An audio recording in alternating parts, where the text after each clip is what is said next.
Achei que era esse.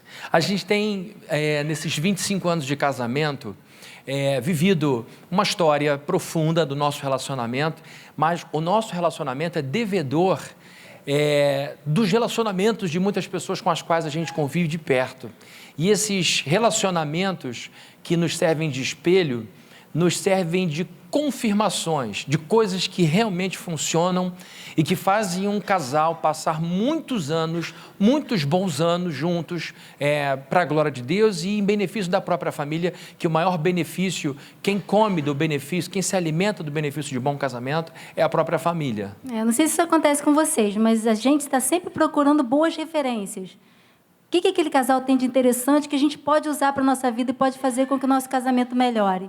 E a gente fez uma apanhada assim, pequeno, não de todos, claro, são muitos casais, graças a Deus, a gente convive com muita gente muito bem casada. Mas fizemos uma apanhada de alguns casais que foram influências positivas para a gente nesses anos de casados. Vamos fazer 25 anos em dezembro agora. E uma coisa interessante é que, de modo geral, a sociedade tem uma visão bastante negativa de casamento. Então, me parece que ninguém acredita. Às vezes parece a gente que casamento é uma instituição fadada ao fracasso. Quando a gente vai olhar com atenção, buscando a referência, a gente encontra realmente. Porque a sociedade não está formatada para buscar bons casamentos. Ela está formatada para descartar o outro na medida em que a gente for enjoando, na medida em que a gente for buscando outras coisas. Mas nesses 25 anos nós temos visto pessoas que estão muito mais tempo do que isso casadas e muito bem casadas, muito felizes. Então essas pessoas são fontes de inspiração para todos nós. Eu vou pedir para vocês passarem aí no dedo, é melhor, tá? No PowerPoint, aqui está atrasando muito, eu vou ficar nervoso, vou quebrar esse negócio aqui, eu preciso disso para trabalhar. Então... Eu lembrei de uma coisa, outro dia eu encontrei com uma amiga minha de faculdade, também a gente estudou na escola, estudamos na faculdade juntas, e aí ela começou a falar das pessoas lembrando, e fulano separou, e fulana separou, e não sei quem separou, aí eu falei para ela, poxa, mas quem é que está casado ainda? Ela falou, só você. Então, assim, aí fora é isso que a gente vê. Uma desvalorização muito grande do casamento, e, ao mesmo tempo, um desejo muito grande de se viver um grande amor. Essa aqui é a questão. As pessoas banalizam, barateiam, vulgarizam, mostram a desnecessidade, mas, no fundo, elas querem alguém para amar por muitos anos, né? Então, as histórias que vamos compartilhar, os casamentos que vamos mostrar como modelos, os casais, melhor dizendo, que vão servir aqui de modelo, os 38 casais que nós vamos falar aqui, com 5 subdivisões em cada, são pessoas absolutamente comuns. Nós não estamos falando de grandes missionários, de grandes pastores, de pessoas que deixam a gente sem fôlego. São pessoas comuns e algumas pessoas aqui vivem ainda dramas muito grandes e mesmo assim têm uma vida abençoada. Pode passar, Marquinhos. O que esses casais têm de inspirador para nós nessa noite? Obrigado. Achei que era outra coisa. Casal 1. Pode continuar. Bom, a primeira marca desse casal é a determinação. Alguns casais vão ter foco, vão ter ênfases, né? O primeiro casal é o casal que mostra determinação. Tudo na vida que dá certo, de um modo geral, é fruto de uma decisão. Todas as pessoas que têm alguma coisa boa para contar, olha, eu consegui passar nessa prova dificílima, eu consegui entrar nesse time, eu consegui fazer parte da equipe olímpica da minha faculdade, eu consegui atravessar esse momento difícil da minha vida. Todas essas pessoas não conseguiram esses resultados acidentalmente, elas decidiram. Então, a coisa que nos chamou a atenção nesse casal é que parece que eles tomaram algumas decisões, parece não, eles tomaram algumas decisões e essas decisões foram dando a eles um caminho muito frutífero. Ou eu ainda? Então tá. Bom, longevidade, o que eu quero dizer com longevidade e erosão? O casamento, vou falar uma coisa para vocês não espalhem, tá? Mas casamento nesse mundo é feito para dar errado. Por quê? Porque é muito tempo convivendo com uma pessoa, numa sociedade que não tem naturalmente um pendor para Deus. Não é uma sociedade, não é um ser humano formatado como Adão e Eva foram formatados no início de tudo. Adão e Eva foram formatados para viver em comunhão profunda com Deus, numa realização plena da vontade dele. Com a queda, o que acontece é um desligamento, um afastamento. Então, o convívio de duas pessoas por muito tempo que não buscam mais a Deus em primeiro lugar, tendem a não resistir por muito tempo com qualidade. E aí acontece a erosão do relacionamento.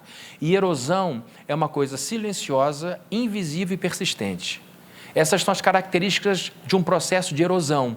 A erosão é silenciosa, você não ouve o barulho da erosão, ela é invisível, você não encontra a cor da erosão e ela é super persistente.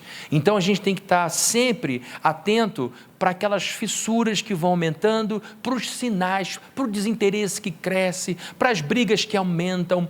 E o pior é quando você nem briga mais, você não tem nem mais vontade de discutir. Você vai ganhando um distanciamento tão grande em que você não quer mais melhorar a relação. Então, a coisa foi mal resolvida e ficou mal resolvida. E a gente pensa que fica do mesmo jeito, mas só aumenta.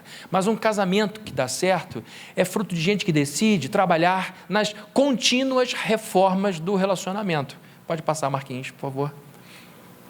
E essa erosão, gente, ela faz com que a gente tenha que tomar bastante cuidado, porque é muito silencioso, é quase imperceptível. Então, a gente precisa ter uma renovação e uma revisão das nossas decisões a cada momento. Às vezes, a gente diz assim, não, mas eu prometi, eu decidi casar com essa pessoa e prometi ser fiel, ou eu prometi estar na tristeza, na alegria, na doença, na saúde.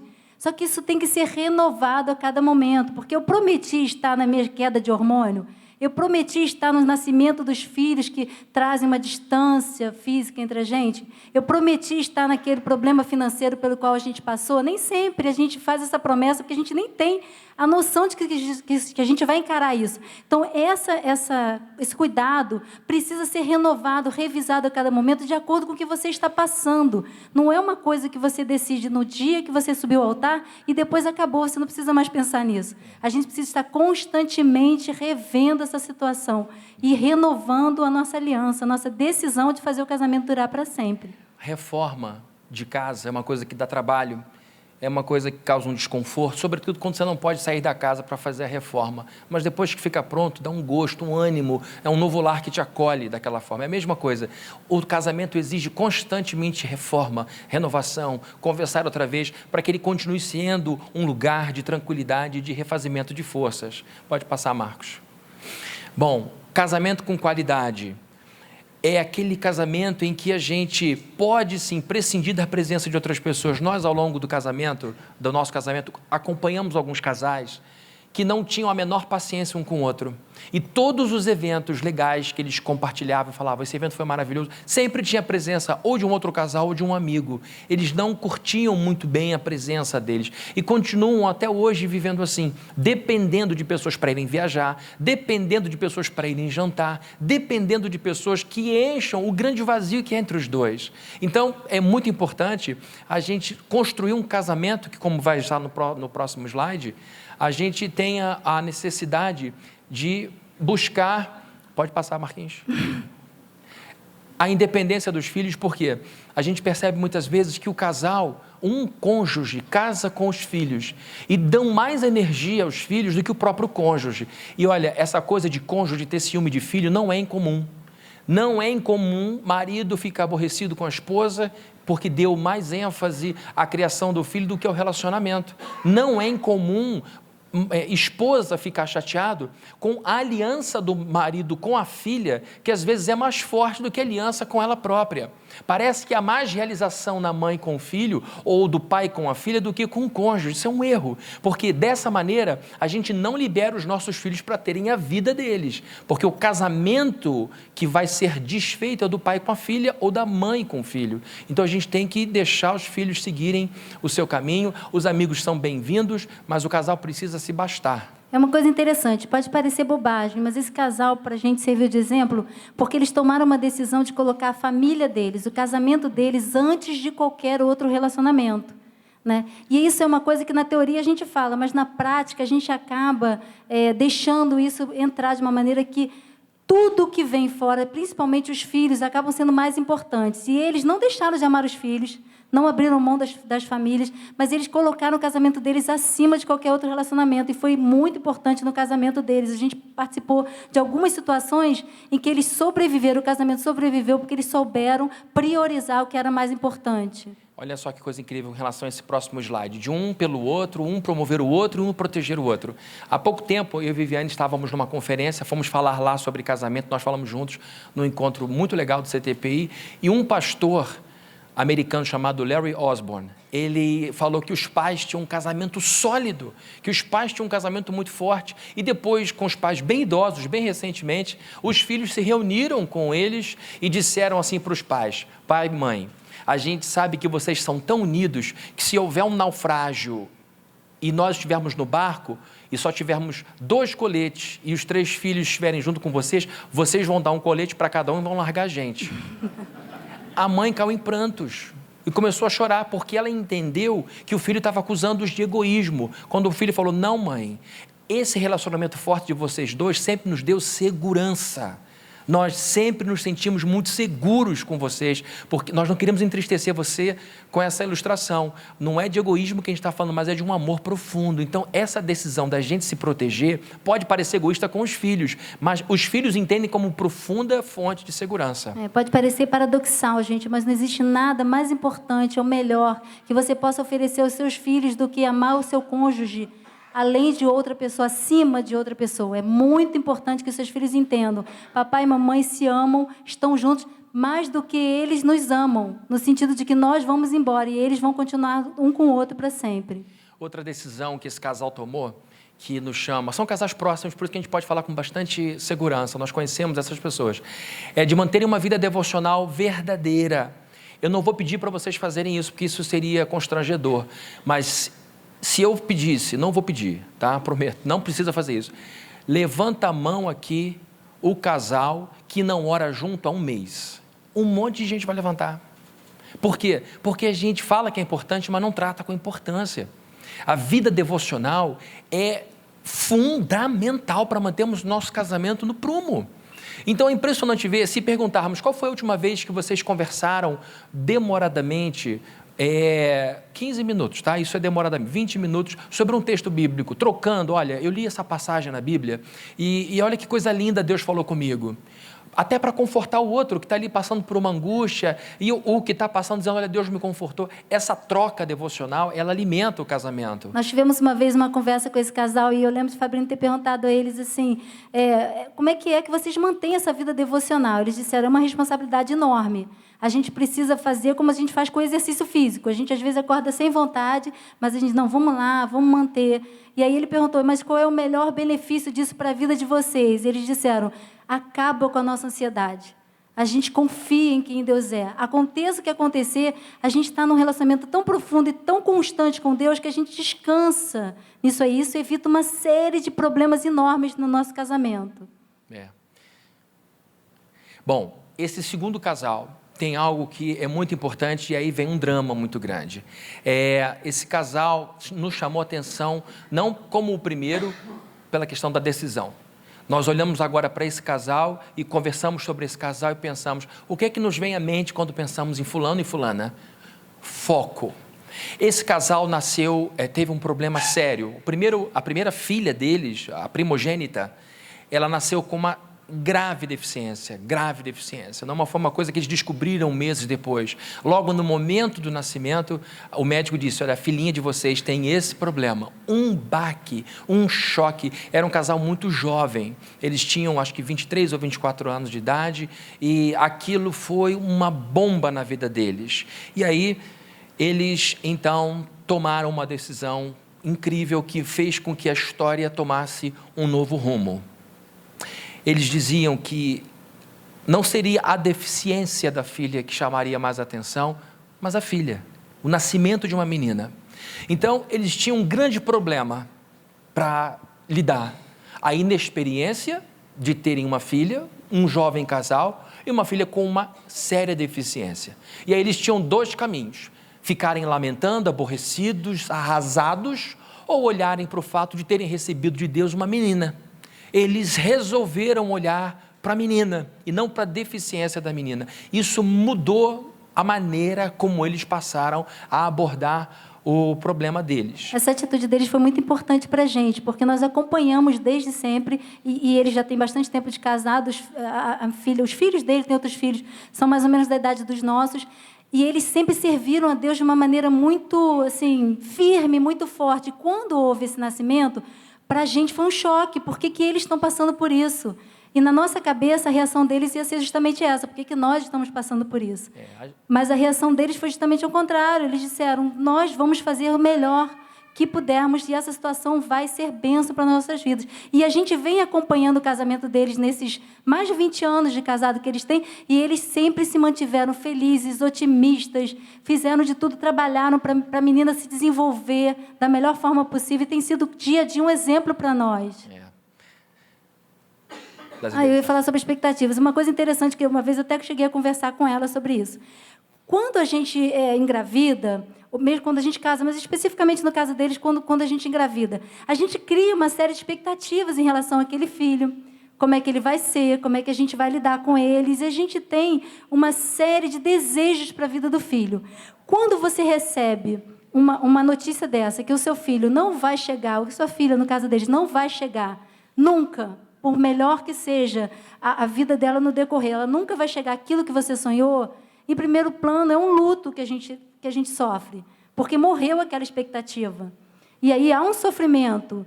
Mas eles olharam para esse sofrimento e disseram assim, esse sofrimento vai ficar aqui, no dia do nascimento dela. A partir do primeiro dia do nascimento, nós vamos trabalhar para ela ser o melhor que ela puder ser. E aquilo para a gente foi assim... E olha aqui, porque a gente não sabe o que é isso, né, amor? E o que foi mais lindo ouvir é o sujeito dizer assim, o marido, morreu uma expectativa, mas nasceu uma nova oportunidade para nós. O que é que Deus quer? Gente, decisão, para onde você quer olhar.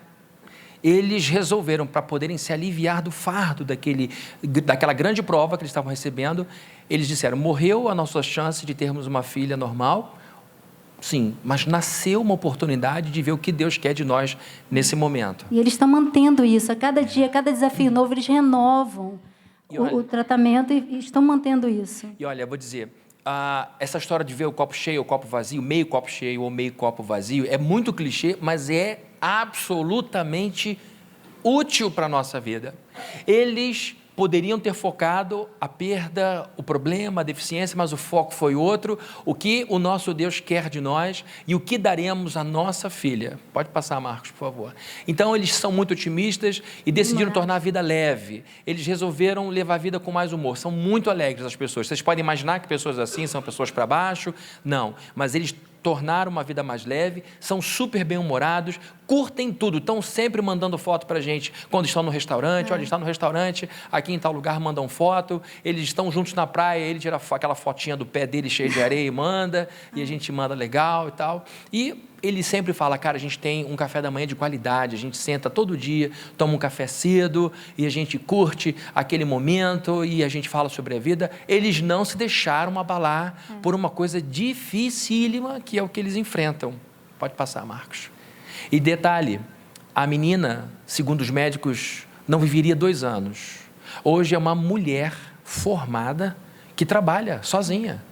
E que vai para o trabalho sozinha, com todas as dificuldades dela. Uma coisa incrível. Ele me falou há pouco tempo, Fabrini, nossa filha começou no trabalho agora, a carteira assinada, leva a marmita dela e vai trabalhar. Uma pessoa que provavelmente não chegaria aos 2 anos e que, detalhe, está na iminência de morrer a qualquer momento, porque ela tem um tumor que, se crescer a partir de um ponto, a pessoa, na posição que se encontra, não continua viva. Então, porque é na cabeça. Então, queridos, é uma situação extremamente delicada.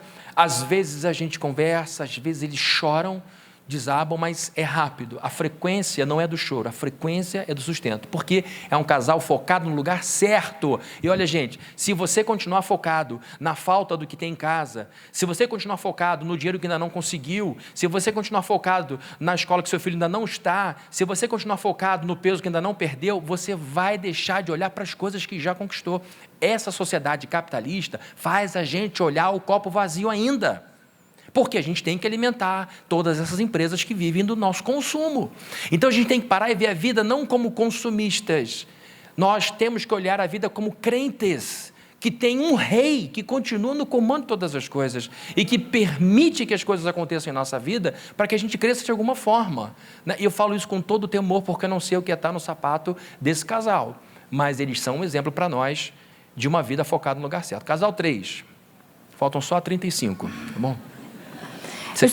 Esse casal, como vocês estão vendo aqui, é financeiramente responsável. Isso é bastante importante nos dias de hoje. Parece uma besteira, mas não é não. A gente sabe que dinheiro é uma causa muito grande de divórcio. Dinheiro quando sobra, mexe com a gente de um jeito. Dinheiro quando falta, mexe de outro. Nunca ficamos indiferentes. A gente tem que entender que dinheiro é algo fundamental, crucial na vida. Tanto é que foi um dos assuntos mais frequentes das palestras de Jesus Cristo. Jesus falou, inclusive, que dinheiro assume características de uma pessoa. Ou você serve a Deus, ou você serve às riquezas. Uma divindade. Então, que comanda. Então, o dinheiro na vida de um casal é muito importante. Por quê? A gente viu nesse casal que eles fizeram logo cedo alguns acordos. E esse era o acordo principal na área financeira. A gente vai administrar junto o dinheiro, porque, gente, é muito complicado. Há pouco tempo, o pastor Roberto me falou de uma pessoa que confiou o dinheiro ao cônjuge, e o dinheiro que o casal juntava para o filho, o futuro do filho, para a universidade, é cara e tal. E a pessoa descobriu que o marido gastou dinheiro, né, Roberto? Gastou dinheiro do filho com a amante. Sei que é um exemplo horroroso, dramático, mas esse acordo precisa ser administrado com constantes prestações de conta, porque isto é uma coisa que mexe muito com o casal. Então, esse casal nos chamou a atenção porque dinheiro para eles nunca foi fonte de ansiedade. Eles sempre viveram há décadas dentro do orçamento. E aqui não tem gente avarenta não, tá? Não é aquele sujeito que dá bom dia, aperta a mão com a mão fechada, não é uma mulher chata, que quanto custou isso, quanto foi aquilo outro. É gente que sabe viver, é gente que vive com tranquilidade, mas que vive dentro do orçamento, ter tabela, saber quanto gasta. E isso para nós foi muito importante, porque eu vou dar um testemunho. No início do meu casamento... Hoje você resolveu abrir o coração. Só com vocês. Eu administrava mal o dinheiro. Vivi dramas desnecessários. Por quê? Porque tive que aprender, velho, como eu cuidava de dinheiro.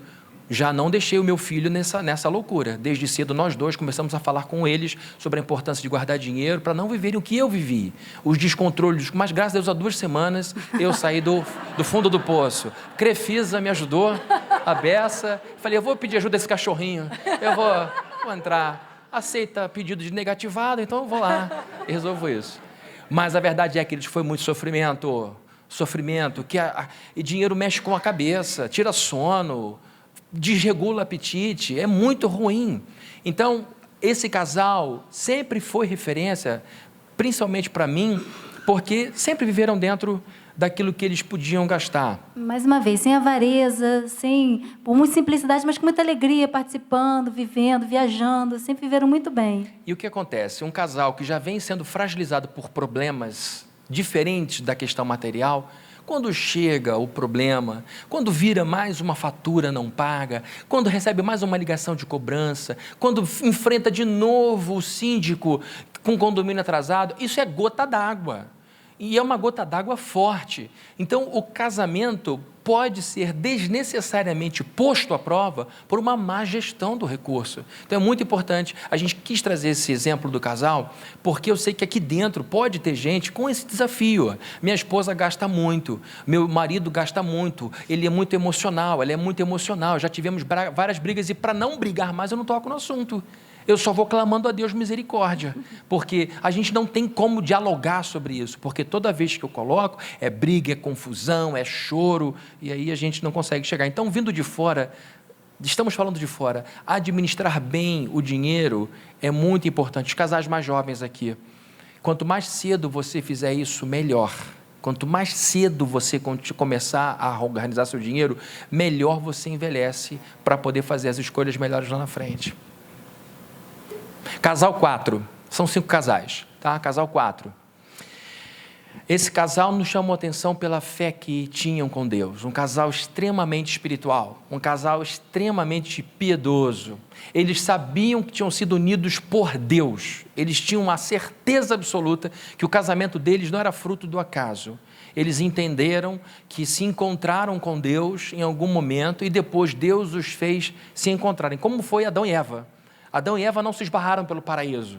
eles foram unidos por Deus no paraíso. E esse, para nós, é o entendimento do casamento. Nós entendemos que Deus nos uniu, essa pessoa que está do lado, que Deus tem um propósito. O casamento é uma criação divina. Mais do que ter unido o casal, Deus colocou o casal no jardim para poder representar a Trindade ali na criação. Eu estou falando isso, e é bem importante que a gente fale isso, pelo seguinte: a gente começou aqui, e alguns de vocês podem ter estranhado, a gente não abriu Bíblia, a gente não falou sobre, nem citou nenhum versículo, porque isso aqui não é um culto, né? É um retiro. Então, nós temos palestras, nós temos conversas, mas a gente não tem uma pregação. Eu não sou pastora, isso aqui não é uma pregação.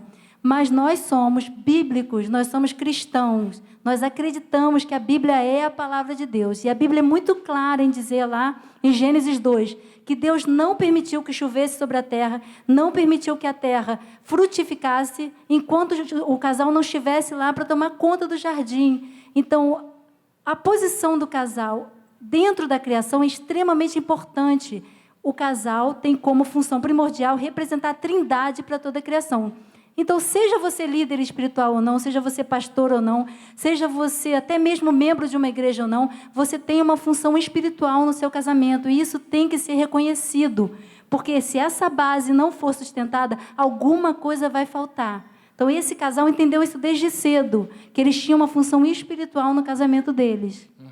Queridos, todo mundo aqui, começando por nós dois, em algum momento pensou em se separar. Porque é difícil. Não, desculpa. Todo mundo daqui para lá pensou.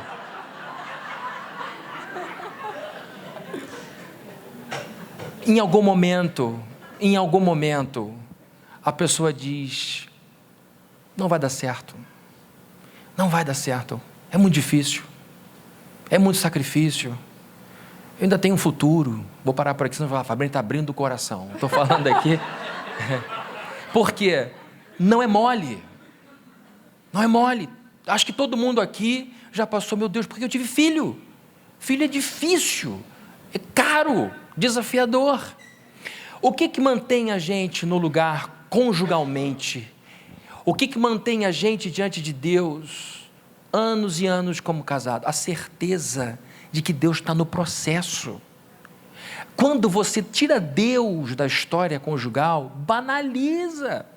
Não tem nada de sagrado, não tem nada de vertical. Eu tenho que curtir a minha vida enquanto estiver aqui. Então, trazer Deus para o casamento, entender o casamento como uma missão de Deus, protege a gente daquelas brigas bobas em que em cada briga você diz: eu vou embora, eu vou sumir da sua vida. Aí o cara promete, fala: agora tem que fazer alguma coisa. Ele desce, pega o carro, sai de Caraí, vai a Charitas. Eu falei: vou. Antes eu ia dizer: vai até lá, mas do jeito que a violência está, ele fica com medo de ir muito longe.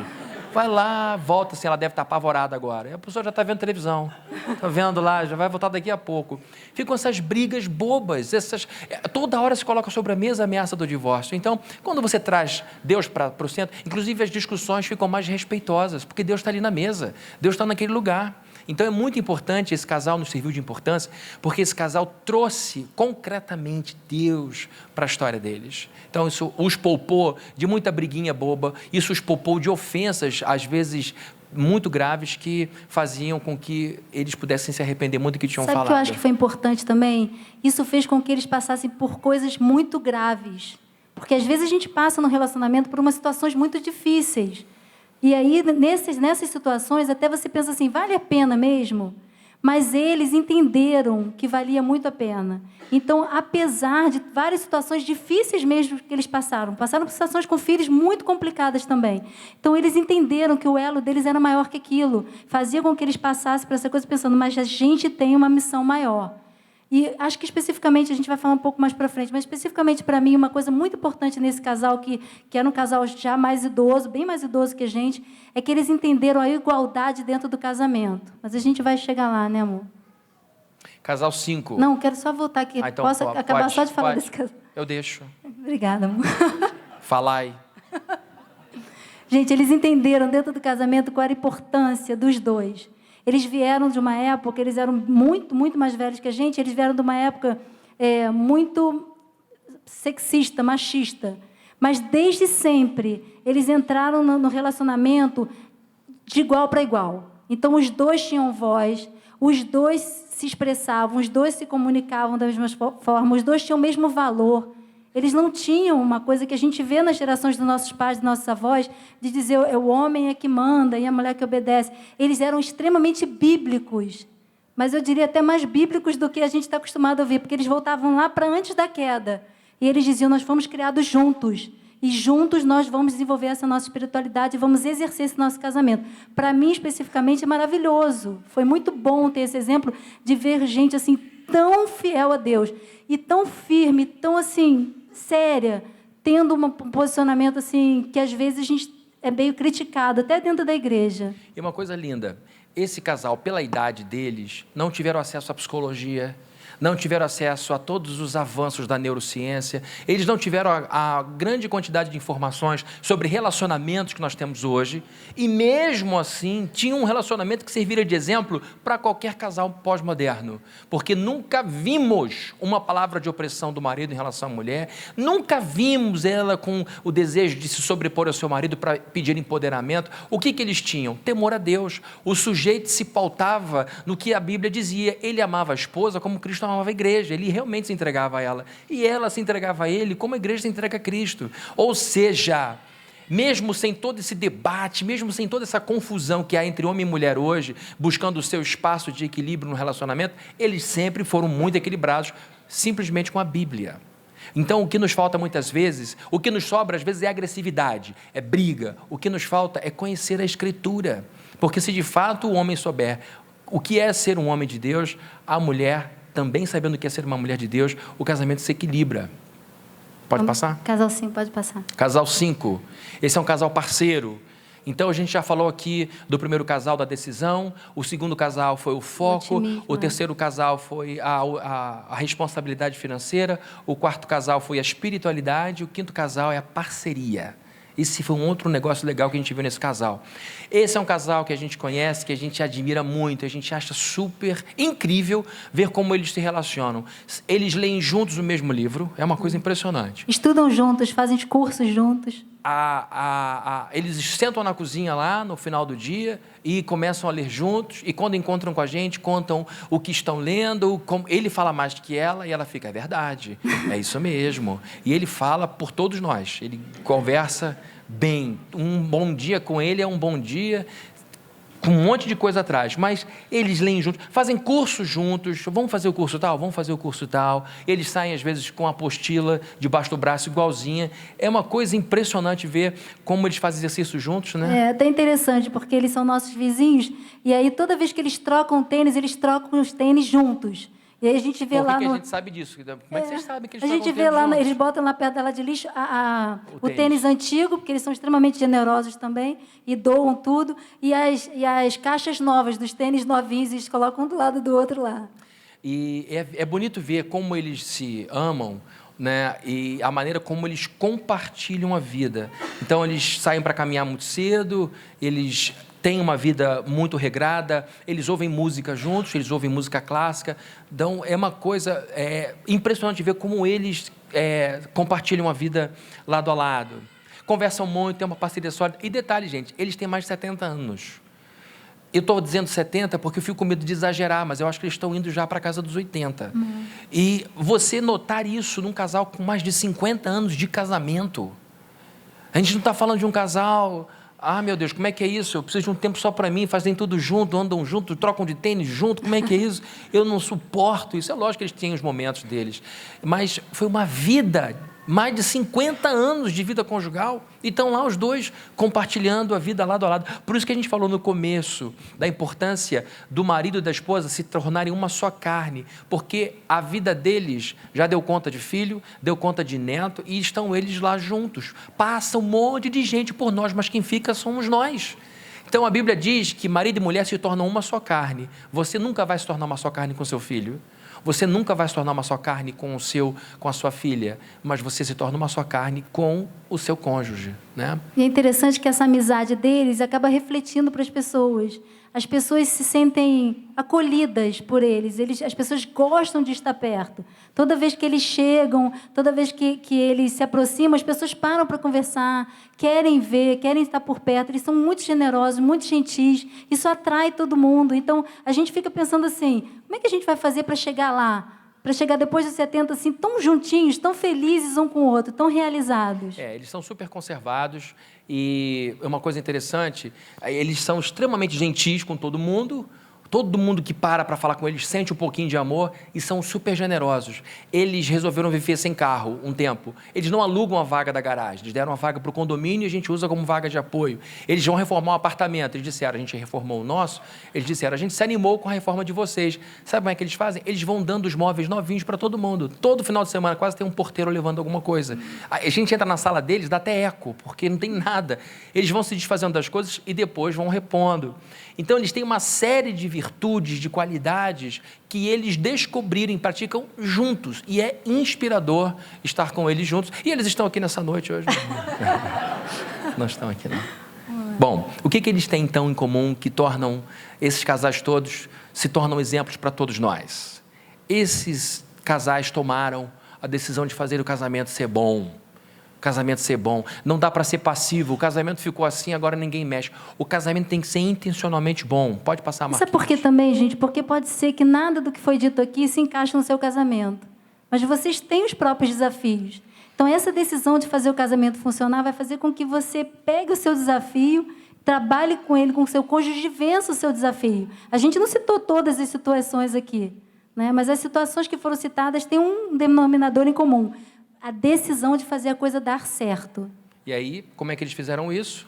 Sendo determinados, sendo focados no ponto certo, parem de brigar pelo secundário e terciário, vejam que Deus já deu para vocês, vocês chegaram aqui, conquistaram coisas, celebrem as coisas que vocês têm e lutem com alegria por aquelas que vocês desejam. Sendo otimistas, pode passar, Marcos, sendo financeiramente responsáveis, se eu toquei num ponto sensível, se Viviane falou alguma coisa que mexeu com vocês, aproveite agora que o caldo foi derramado e senta para conversar sem raiva, sem entender que o outro está te acusando, mas está te chamando para uma conversa que pode salvar o casamento de vocês. Conversem então sobre essas coisas. Eles também sendo espirituais, não dá para ficar sem ler Bíblia um dia, estou falando sério, porque um dia sem Bíblia, chama o segundo dia sem Bíblia, chama o terceiro dia sem Bíblia, e daqui a pouco você vai ler Bíblia só quando o pastor pedir para você abrir a Bíblia lá na frente. E aí a gente vai viver como um casal que não tem Deus, que não põe a mão na Bíblia. Isso é muito importante, gente. É muito importante que você entenda a espiritualidade do seu casamento e não banalize essa espiritualidade, porque ela é básica, vai desfalcar você tremendamente se você fizer isso. Sendo parceiros, é uma parceria e, enfim. Mas deixa eu só falar uma coisinha antes da gente terminar. A gente provavelmente, muito com certeza, não tocamos em todos os assuntos. E aí eu estava pensando, a gente estava conversando mais cedo hoje de tarde, eu estava pensando em alguns livros que eu tenho lido que falam sobre assuntos que a gente não falou aqui hoje e que podem ser úteis. Então eu queria fazer um momento Google e mostrar para vocês, mostrar para vocês, só recomendar 4 livros que eu li recentemente, e assim, isso aqui não tem nada de propaganda, tá, gente? É só realmente um desejo de ajudar, e que acho que são importantes, que falam sobre assuntos que não foram tocados aqui, mas que pode ser que ajude você. Então, esse primeiro casamento vertical, de um casal amigo nosso, a gente conhece eles, e fala sobre a questão de você desenvolver um relacionamento com Deus, mas também toca em várias coisinhas pequenas que a gente não abordou, como assim... manejamento, como é que a gente fala? Controle da raiva, gerenciamento da raiva, fala sobre como aprender a discutir, fala como sobre você enfrentar questões de problemas sexuais dentro do seu casamento ou dentro de você mesmo. Esse casamento vertical é bastante interessante, é da editora Vida, tá? Se vocês quiserem procurar depois, é bom. Aquele outro livro ali, O Desafio de Amar, é uma devocional, mas é uma devocional super, super leve. Devocional, talvez as pessoas não saibam, é aquele negócio que todo dia você abre, né, e você lê aquela mensagem de Deus para você naquele dia. Esse livrinho é uma mensagem para ser lida em casal, mas pode ser lido também individualmente. E é bastante interessante porque vai abordando uma série de coisas que passa só daquelas devocionais normais, que tem um versículo e aí ele discorre sobre o versículo. Ele vai falando sobre uns temas profundos ali, mas de uma forma bem concisa. Vale muito a pena. Esse aqui eu comprei na CPAD, eu acho que é da CPAD. É da CPAD. É? BV? É daquele que tem os depois, filmes? Buena Vista. Mas na CPAD tem, ali na Aurelino Leal, perto do Plaza. O pessoal do Rio, procura no site. E aí, pode passar, Marquinhos, só para a gente ver. E esses 2 últimos aqui são sobre relacionamento sexual, vida íntima. Fui eu? Foi Roberto? Foi o inimigo.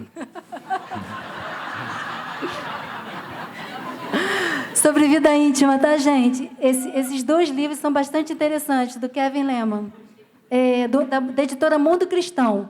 Falam coisas também profundas. E não falam, interessante, não falam só sobre relacionamento sexual, não. Esse aqui, inclusive, fala sobre a diferença do seu nascimento, se você é mais velho, se você é do meio, se você é caçula, e a diferença que isso faz nos seus procedimentos e como lidar com isso dentro do casamento. É bem interessante. Tá? Eu queria só deixar, então, isso com vocês, para a gente poder tentar abordar coisas que a gente não falou aqui, porque temos pouco tempo. Vamos ficar de pé para orar, para terminar? Quero agradecer muito o carinho de vocês, a paciência de ficarem aqui depois de um dia de trabalho, depois de uma semana. Então, dá a mão ao seu cônjuge, vamos orar aqui juntos, que a gente quer orar aqui por vocês.